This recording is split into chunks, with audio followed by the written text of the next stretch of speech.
종려주일을 맞는 오늘 함께 나눌 말씀은 마태복음 16장 21절에서 25절까지 말씀입니다. 제가 봉독하겠습니다. 이때로부터 예수 그리스도께서 자기가 예루살렘에 올라가 장로들과 대제사장들과 서기관들에게 많은 고난을 받고 죽임을 당하고 제3일에 살아나야 할 것을 제자들에게 비로소 나타내시니 베드로가 예수를 붙들고 항변하여 이르되 주여 그리마옵소서, 이 일이 결코 주께 미치지 아니하리이다. 예수께서 돌이키시며 베드로에게 이르시되 사단아 내 뒤로 물러가라. 너는 나를 넘어지게 하는 자로다. 네가 하나님의 일을 생각하지 아니하고 도리어 사람의 일을 생각하는도다 하시고, 이에 예수께서 제자들에게 이르시되 누구든지 나를 따라오려거든 자기를 부인하고 자기 십자가를 지고 나를 따를 것이니라. 누구든지 제 목숨을 구원하고자 하면 잃을 것이요 누구든지 나를 위하여 제 목숨을 잃으면 찾으리라. 아멘.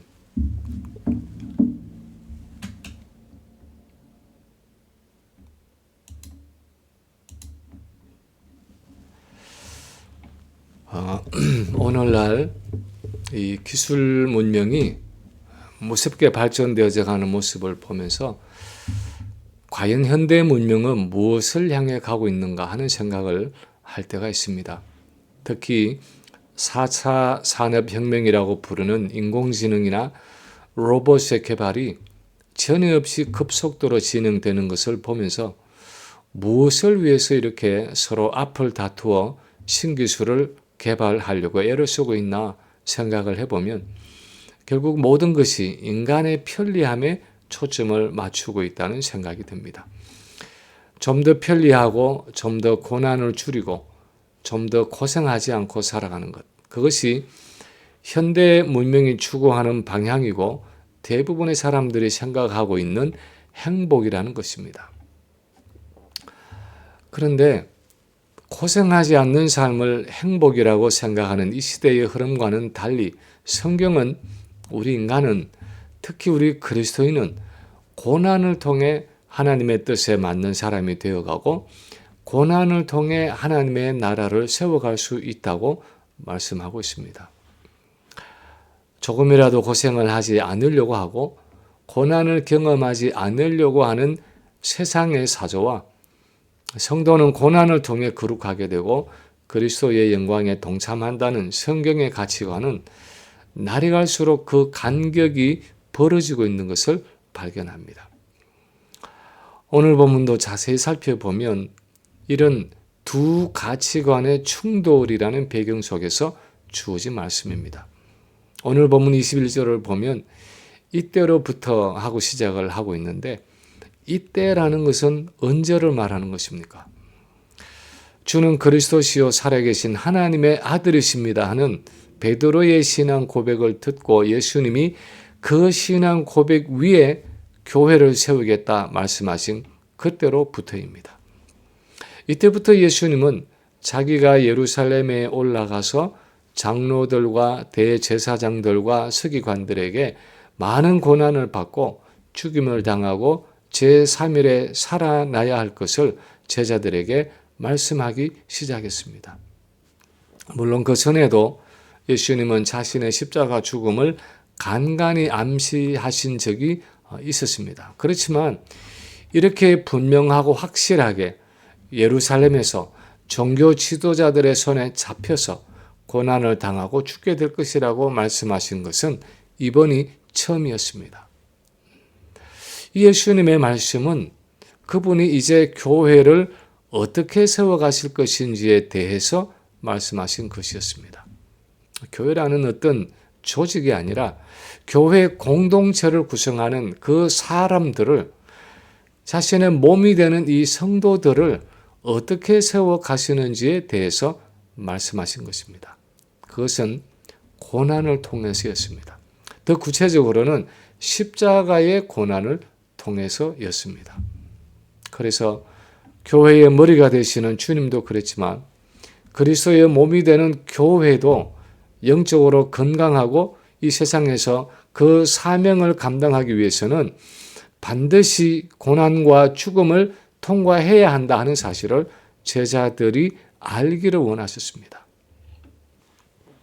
근데 본문을 보면 그때 베드로가 대뜸 예수님의 앞을 가로막고 나섰습니다. 22절에 보면 베드로가 예수님을 붙들고 항변하여 이르되 주여 그리마옵소서 이 일이 결코 주께 미치지 아니하리이다 하고 말하고 있습니다. 우리 옛날 성경에는 베드로가 예수를 붙들고 간하여 가로되라고 했고 개역 개정에는 좀 더 강하게 베드로가 예수를 붙들고 항변하여 이르되 하고 번역을 했지만 원문의 의미는 그것보다 훨씬 더 강하게 베드로가 예수를 꾸짖어 가로되 하고 번역하는 것이 더 정확한 표현입니다. 그래서 영어 성경을 보면 이 rebuke이라는 단어를 쓰고 있는데 말 그대로 책망했다 하는 단어입니다. 그만큼 베드로가 강하게 예수님을 막아섰다는 의미입니다. 예수님이 고난을 받으시고 십자가에 죽으시는 그런 일은 절대로 일어나지도 않을 것이고 일어나서도 안 된다는 것입니다. 그럴 수 없다는 것입니다. 왜 그럴 필요가 있느냐는 것입니다. 왜 그렇게 고생스러운 길을 가야 하느냐 하는 것입니다. 얼마든지 고생하지 않고 살아갈 수 있고 고난 없이도 하나님의 나라를 세워갈 수 있는데 무엇 때문에 그렇게 고난의 길, 십자가의 길, 죽음의 길을 가야 하느냐 하는 것입니다. 베드로는 예수 그리스도가 메시아 되시고 살아계신 하나님의 아들이라는 그 위대한 신앙 고백을 했습니다. 그의 신앙 고백은 더할 나위 없이 훌륭했습니다. 그런데 그의 삶은 예수님이 가셔야 할 그 고난의 길을 가고 싶지 않았습니다. 고난 없는 신앙생활을 원했습니다. 이런 배경 가운데 주어진 예수님의 말씀이 오늘 본문 24절의 말씀입니다. 누구든지 나를 따라오려거든 자기를 부인하고 자기 십자가를 지고 나를 좇을 것이니라. 이 말씀을 통해서 예수님이 그 당시 제자들에게 그리고 오늘날 우리에게 하고자 하시는 말씀이 무엇입니까? 첫 번째 주님이 말씀하시는 것은 예수님을 따르는 자는 자기를 부인해야 한다 하는 사실입니다. 누구든지 예수님을 따르기 원한다면 자기를 부인해야 한다 하는 사실입니다. 누구든지 나를 따라오려거든 자기를 부인하고 라고 말씀하셨습니다. 자기를 부인한다 하는 이 개념을 신학적, 교리적으로 설명하려면 아마도 몇 권의 책을 써야 할 만큼 많은 이야기를 할 수 있을 것입니다. 그렇지만 예수님 자신의 삶에서 이 자기 부인의 예를 가장 잘 나타내고 있는 한 사건을 꼽는다면 아마도 겟세마네 동산에서의 기도라고 할 수 있을 것입니다. 복음서 기록을 보면 예수님은 할 수만 있으면 이 십자가를 지는 일을 피해가기를 원하셔서 아버지여 아버지께는 모든 것이 가능하오니 이 잔을 내게서 옮기시옵소서 하고 기도하셨습니다. 그렇지만 3번씩이나 간절히 기도하시고 나서 나중에는 그러나 내 원대로 마옵시고 아버지의 원대로 하옵소서 하고 순종의 결단을 내리고 일어나셨습니다. 인간적으로는 예수님도 할 수만 있으면 그 십자가의 고통을 피해가기를 원하셨습니다. 그것이 내 육신이 원하는 것이었습니다. 그러나 또 한편 그 고난의 잔을 마셔야만 인류의 구원이라는 하나님의 뜻이 이루어진다는 사실을 잘 알고 계셨습니다. 그래서 땀에 피가 섞여 나올 정도의 고통스러운 기도를 통해서 마침내 자기의 뜻을 꺾고 하나님의 뜻에 순종하기로 결단한 것입니다. 그런데 첫사람 아담과 하와가 실패한 것이 바로 이 자기분이었습니다. 하나님의 뜻은 분명히 선악을 알게 하는 그 나무의 열매는 먹지 않는 것이었습니다. 그렇지만 하와가 그 열매를 바라보았을 때 그것은 먹음직도 하고 보암직도 하고 지혜롭게 할 만큼 탐스럽기도 한 열매였습니다. 그것을 먹고 싶은 것이, 그것을 먹는 것이 자기의 뜻이었습니다. 아마도 먹을까 말까 마음의 갈등이 있었을 것입니다. 하나님의 뜻에 순종을 해야 할까, 그냥 내 뜻대로 해야 할까, 나름대로의 고민이 있었을 것입니다. 그러나 마지막에는 결국 내 뜻을 관철하기 위해서 하나님의 뜻을 꺾었습니다.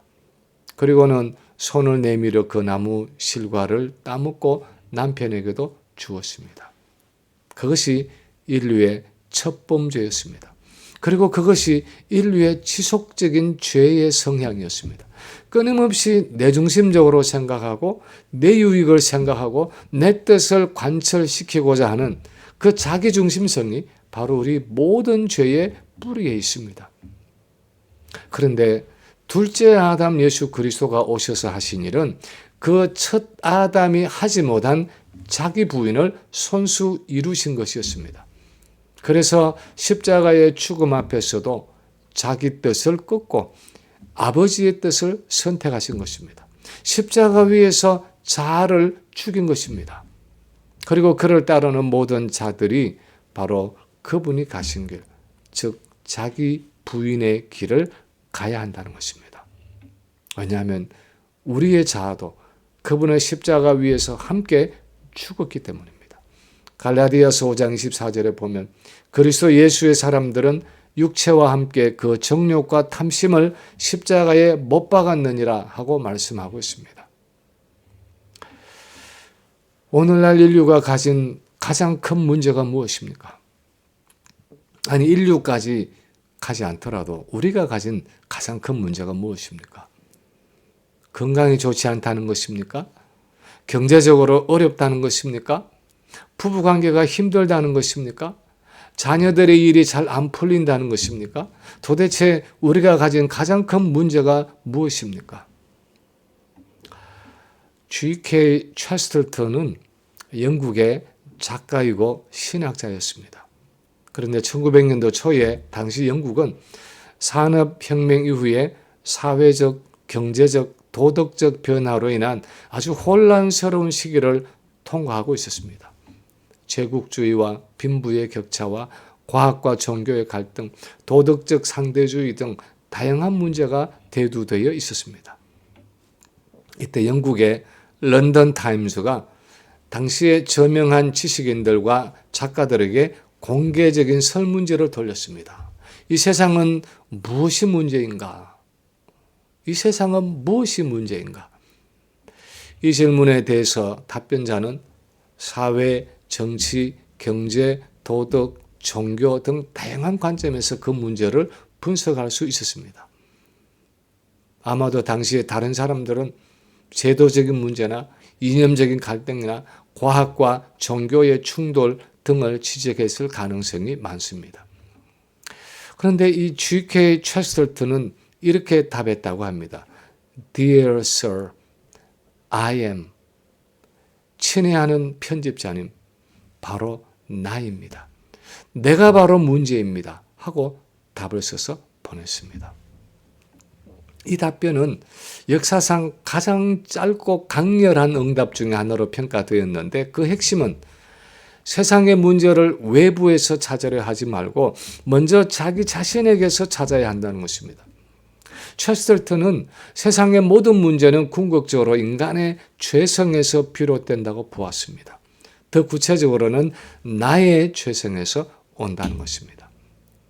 그는 빈곤이나 전쟁이나 불의와 같은 사회적인 문제를 제도나 타인의 탓으로 돌리기 전에 각 개인이 인간의 내면적인 죄성과 자신의 이기심을 먼저 직시해야 한다고 말한 것입니다.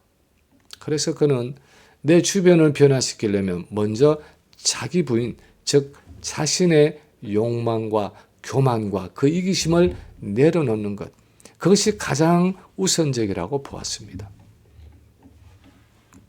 우리가 예수를 믿는 목적이 무엇입니까? 좀 단적으로 말하면 우리의 죄악을 제거하는 것이고, 더 구체적으로는 우리의 내 중심성, 나의 나 중심성을 제거하는 것입니다.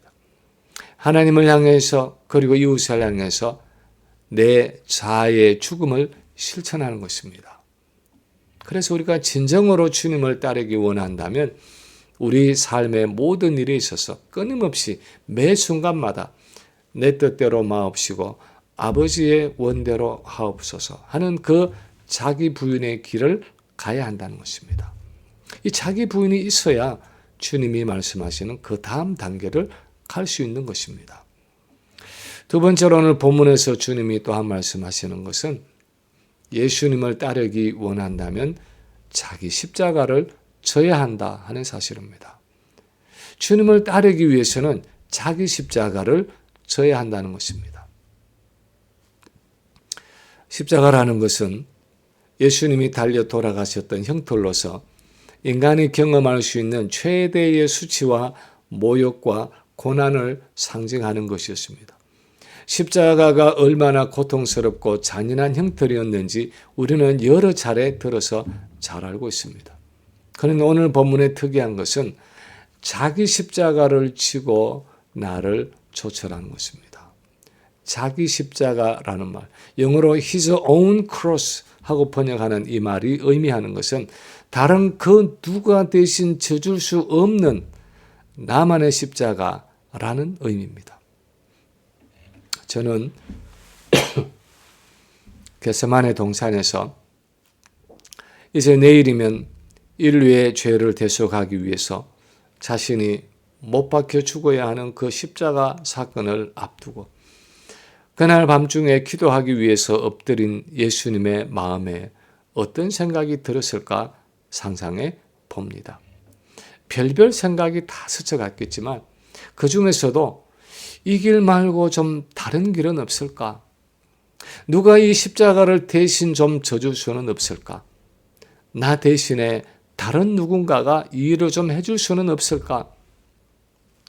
기도하기 위해서 그 감람나무 사이에 바위 앞에 앉았을 때 아마 여러 생각들이 스쳐갔을 것입니다. 그러나 아무리 생각하고 생각해 보아도 분명한 것은 그 고난의 십자가는 이 세상에 그 누구도 예수님을 대신해서 져줄 수 없다는 사실이었습니다. 하나님이 그분에게 맡기신 그 일은, 그 십자가를 지는 일은 오직 예수님만이 하실 수 있는 그분이 가진 고유하고 독특한 사명이었습니다. 세상에 그 누구도 대신할 수가 없는 일이었습니다. 그래서 주님은 간절한 기도 끝에 마침내 그 길을 피하지 않고 자기 십자가를 지고 그 고난과 고통의 길을 가신 것이었습니다. 그런데 주님이 그렇게 자신의 십자가를 지고 앞서가셨듯이 이제 그를 따르는 우리도 각자에게 주어진 자기 십자가를 지고 그분을 따라야 한다는 것입니다. 각자 자기 십자가를 지지 않고는 그분을 따를 수 없다는 것입니다. 왜 우리가 자기 자신의 십자가를 져야만 하는 것입니까? 주님이 이미 우리를 위해 십자가를 지신 것 아닙니까? 주님이 우리를 위해서 십자가를 지셨으니까 우리는 그냥 십자가 없이 주님을 따라가기만 하면 안 되겠습니까? 오늘 본문에서 주님의 말씀은 그렇게는 할 수 없다는 것입니다. 주님을 따르는 자는 누구든지 반드시 자기 십자가를 지고 나를 따라야 한다는 것입니다. 한국에서 대학교 입시 공부를 할 때 고3 수험생도 고달프지만 입시생을 둔 부모도 함께 속이 타도록 합니다. 쉬지 못하고 밤을 새워서 공부하는 그 자녀를 보면 마음이 너무나 안쓰러워서 차라리 내가 대신 밤을 새워주고 내가 대신 공부를 해주면 좋겠다는 생각이 들 때가 있습니다. 그렇지만 그렇게는 할 수 없습니다. 그 부모도 예전에 그런 입시 경쟁을 뚫고 들어가서 실력을 키웠기에 이 거칠은 사회생활을 지금까지 해왔듯이 이 자녀도 힘들지만 자기 공부를 자기가 해야 한다는 것을 부모도 알고 자식도 압니다. 자기 몫의 인생이 있는 것입니다. 고생스럽지만 그 과정을 통과해서 쉬운 공부를 해야 나중에 대학에 가서 살아남을 수 있고 사회에 나가서 경쟁을 할 수 있는 것입니다. 그것처럼 우리도 우리 자신의 십자가를 지고 고난을 받음으로 순종을 배워가는 것입니다. 그 고난의 시간들을 통해서 우리의 믿음이 자라가는 것입니다. 내 인생에 주어진 내 몫의 십자가를 지기 위해서 끊임없이 내 자신을 부인하고 내 자아를 죽임으로 마침내 우리가 하나님이 원하시는 자녀의 모습으로 예수 그리스도의 성품을, 그분의 순종을 닮아갈 수가 있는 것입니다. 마치 수십 개의 유튜브 영상을 보고 수영의 이론을 배워도 수영에 대한 수백 권의 책을 읽고 박사 논문을 쓴다고 해도 반드시 실제로 물속에 들어가야 수영을 배울 수 있는 것처럼 어떤 종류의 일들은 반드시 그것을 통과해야만 그것을 알고 그것을 배워갈 수 있는 일들이 있습니다. 하나님께 대한 순종이 그런 것이고 거룩한 성품을 연단하는 일이 바로 그런 일이라는 것입니다. 그래서 주님은 우리 각자에게 내가 져야 하는 나만의 십자가를 주십니다. 어떤 이는 배우자로 인해서 져야 하는 십자가가 있습니다. 때로는 자녀로 인해서 평생 져야 하는 십자가가 있습니다. 때로는 교회 사역의 십자가도 있습니다. 우리 모두에게는 내가 죽어서야 하고 내가 내 자아를 꺾어야 하는 말씀의 순종을 위해서, 복음을 전하기 위해서, 하나님 나라를 위해서 내가 져야만 하는 나의 십자가가 있습니다. 남들이 알지 못하고 혹 남들이 안다고 해도 대신 져줄 수 없는 나만의 고유한 십자가가 있습니다. 하나님의 뜻을 이루기 위해서 내 뜻대로 마옵시고 아버지의 원대로 하옵소서 하면서 묵묵히 참아내며 기도해야 하는 내 몫의 십자가가 있는 것입니다. 주님은 십자가의 의미를 알고 주님의 마음을 아는 우리에게 이제 자기를 부인함으로 각자 자기 몫의 십자가를 지라고 말씀하십니다. 그리고 그렇게 자기를 부인하고 내 십자가를 지는 우리에게 이제 마지막 단계의 삶을 요구하십니다. 마지막으로 주님은 나를 따르는 자는 자기를 부인하고 자기 십자가를 지고 나를 좇으라고 말씀하십니다. 나를 좇으라 말씀하십니다.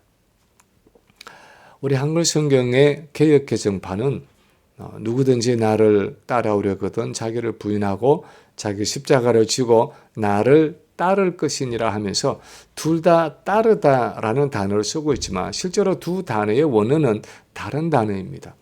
앞에 나를 따라오려거든 하는 동사는 예수님께 가까이 오려면 하는 의미입니다. 그래서 영어 성경에서는 주로 If anyone wants to come after me 하면서 come after 하고 쓰고 있는데 그 의미는 예수님께 가까이 온다 하는 의미입니다. 그런데 뒤에 따를 것이니라 하는 뒤의 동사는 그야말로 앞에 가는 사람을 육체적, 정신적으로 바싹 적극적으로 따라간다는 의미입니다. 그래서 예전 개역 성경은 나를 좇을 것이니라 하고 번역을 하고 있습니다. 저는 이 예전 번역이 훨씬 더 좋다고 생각을 합니다. 너희가 나를 따르려면, 내게 가까이 함께 걸어가려면, 나와 동행하려면 내가 가는 그 길을 너희도 쫓아와야 한다 하는 의미입니다. 그래서 이 쫓는다라는 말의 의미는 앞서 걸어간 사람의 발자취를 그대로 밟아간다 하는 뜻입니다. 마치 등산을 할 때 앞에 가는 그 리더 클라이머, 그 캡틴이 밟아 올라가는 발자취를 뒤에 등반대원이 그대로 밟아서 한 걸음 한 걸음 목적지를 향해 가듯이 앞 사람이 먼저 걸어간 그 길을 따라서 똑같이 밟아간다는 의미입니다. 그래서 누구든지 나를 따르려면 나를 좇으라 하는 이 주님의 말씀은 누구든지 주님을 따르기 원한다면 자기를 부인하고 자기 십자가를 지고 주님이 앞서 가셨던 그 발자취를 실제로 한 걸음 한 걸음 밟아서 쫓아오라는 것입니다.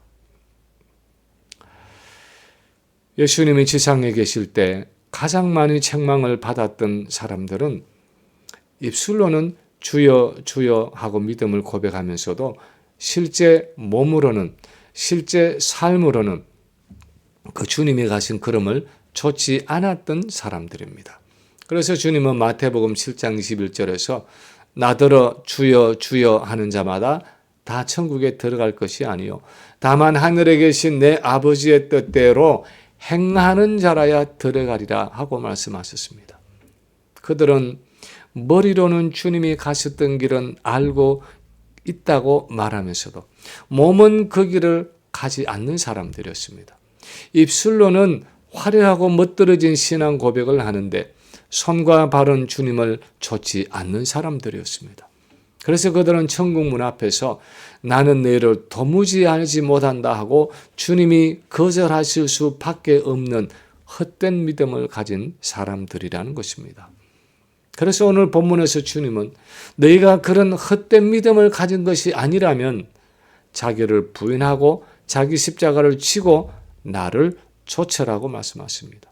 머리로만, 생각으로만, 말로만 주님을 따르는 것이 아니라 주님이 걸어가신 발자취를 한 걸음 한 걸음 실제로 쫓아감으로 예수님을 따르라는 것입니다.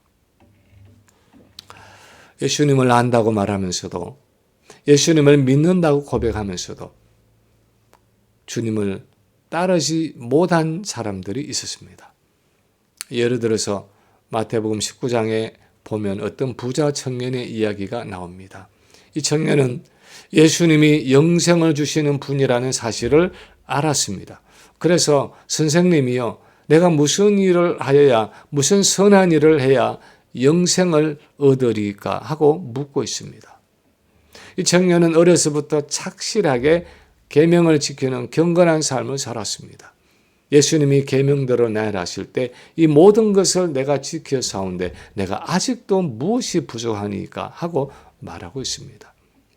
그런데도 주님이 가서 내 소유를 팔아 가난한 자들에게 주라, 그리고 와서 나를 좇으라 말씀하실 때 이 청년은 예수님의 말씀을 듣고 근심하며 돌아갔다 하고 기록하고 있습니다. 그는 하나님을 경외하는 청년이었습니다. 예수님을 믿는다고 말하는 사람이었습니다. 그런데 주님이 드디어 자기 부인과 십자가를 지는 삶을 요구하셨을 때 그분을 좇지는 못했습니다. 머리로는 예수를 믿고 입으로는 고백을 했지만 실제로 주님을 따르지는 못한 것입니다. 그런데 우리도 그런 이중적이고 위선적인 삶에 빠질 수 있다는 것입니다. 입으로는, 말로는 멋진 신앙을 고백하면서도 실제 삶으로는 예수님을 따르지 않는 것이 가능하다는 것입니다. 그런가 하면 오히려 자기를 부인하고 자기 십자가를 짐으로써 아주 역설적인 삶을 살아간 신앙의 인물들도 있습니다. 루마니아의 신학자이고 설교가였던 조셉 트소온이라는 목사님이 있었습니다. 2004년도에 알라바마 버밍햄에서 열렸던 제22차 남침례 교단의 개척 컨퍼런스, 이 처치 플랜팅 컨퍼런스에서 이분이 The Fellowship of His Sufferings, 예수님의 고난의 동참이라는 제목으로 간증을 했습니다. 루마니아는 2차 대전이 끝난 1945년부터 1989년까지 공산 정권 아래에 있었습니다. 트손 목사가 1977년에 영국 옥스퍼드 대학에서 신학 공부를 마치고 고국 루마니아로 돌아가려고 할 때 많은 친구들이 그를 말렸습니다. 왜냐하면 그 당시 루마니아 공산 정권이 많은 기독교 지도자들을 죽이고 있었기 때문이었습니다. 그런데 티손 목사는 어려움에 처한 고국 루마니아로 돌아가는 것이 하나님의 뜻이라고 확신하고는 순교를 각오하고 고국으로 들어갔습니다. 얼마 후 예상대로 비밀 경찰에 체포되었고 극심한 고문을 받았습니다. 공산당 관리는 티손 목사에게 다시 한번 복음을 전하면 죽이겠다고 위협했습니다. 그렇지만 티손 목사는 이렇게 대답했습니다. 당신이 가진 무기는 나를 죽이는 것이지만 내가 가지고 있는 무기는 죽어서 순교하는 것이다. 당신이 알다시피 예수의 복음을 담은 나의 설교 테이프는 이미 전국에 다 퍼져 있다. 당신이 나를 죽이면 지금 설교를 들은 사람의 10배가 넘는 사람들이 피로 물든 순교자의 메시지를 들으려고 아우성 칠 것이다. 나는 순교당하는 것을 최상의 승리라고 생각하고 있다. 어서 나를 죽여라. 공산당 관리는 순교를 각오한 티손 목사를 집으로 돌려보낼 수밖에 없었습니다. 그래서 그는 다시 고향으로 돌아가서 자유롭게 설교하고 전도할 수가 있었습니다. 남침례 교단 컨퍼런스에서 티손 목사는 이렇게 고백했습니다. 지난 25년간 나는 살기를 원했기 때문에 급에 질려 나약한 그리스도인으로 살아왔습니다. 복음을 전하지 말라는 공산당 정권의 규정에 순종한 것은 죽음을 두려워했기 때문이었습니다. 그러나 순교를 각오한 후로는 두려울 게 없었습니다. 나는 가고 싶은 곳에 가서 마음껏 복음을 증거했지만 그들은 나를 죽이지 못했습니다. 지난 25년 나는 내 목숨을 살리려다 잃어버린 삶을 살았습니다. 그러나 이제 스스로 내 목숨을 버리려고 하자 나의 생명을 되찾게 되었습니다. 하고 간증했습니다. 그의 간증의 핵심이 무엇입니까? 머리로만 예수를 믿고 입으로만 예수를 고백하고 예수를 진정으로 따르지 않을 때는 복음의 능력이 나타나지 않았지만 이제 자기를 부인하고 자기 십자가를 지고 실제로 주님을 쫓는 길을 선택했을 때 드디어 복음의 능력이 나타나고 그분의 생명력을 경험하게 되었다는 것입니다. 이제 말씀을 마칩니다. 오늘이 종료주일이고 내일부터 한 주간의 고난주간을 맞습니다. 우리는 이 한 주간 동안 예수님이 우리를 위해 당하신 그 고난을 묵상한다고 말합니다. 그런데 우리는 주님의 고난을 어떻게 묵상하는 것입니까? 그냥 새벽 설교를 들으면서 주님이 나를 위해 십자가에서 이런 고난을 받으셨구나 하고 생각하고 묵상하고 감사하는 것입니까? 그것도 필요할 것입니다. 그러나 주님은 오늘 본문에서 고난당하신 그분을 따르라고 말씀하십니다. 자기를 부인하고 자기 십자가를 지고 실제로 주님을 좇으라고 말씀하십니다. 그분이 가신 그 십자가의 길, 그 골고다의 언덕을 주님과 함께 오르자고 말씀하십니다. 때로는 외롭고 때로는 고독하고 때로는 억울하고 때로는 고통스럽지만 주님이 앞서가신 그 십자가의 길을 우리에게도 오라고 말씀하십니다. 우리는 어떻게 주님을 따르고 있고 어떻게 주님을 좇고 있습니까? 특별히 이 고난의 절기에 그분의 십자가의 고난을 묵상하면서 실제로 주님이 가신 그 길을, 그 고난의 길을 쫓아감으로 예수 그리스도의 생명과 능력을 풍성하게 누리고 나타내는 저 여러분의 삶이 되시기를 주님의 이름으로 간절히 축원합니다.